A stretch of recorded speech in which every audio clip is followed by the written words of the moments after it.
عوض taariikhdu waxa weeyaan waa 12 habeenimo kowdii bishii koowaad 2025 sanadkan wuxuu nagu dhashay anagoo shaqo ku jirna shiftiisii oo u adeegayna dalkayga iyo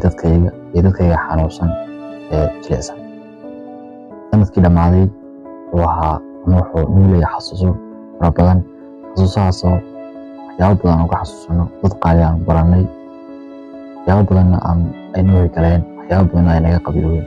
sanadka 2025 waxaan rajaynaynaa in waxyaabo badan ay noo hagaagaan waxyaabihii naga qabiyoobay inaan halkii kasii wadno halkii kasii hanbaqaadno waxaan rajaynayaa qof fiiyo arka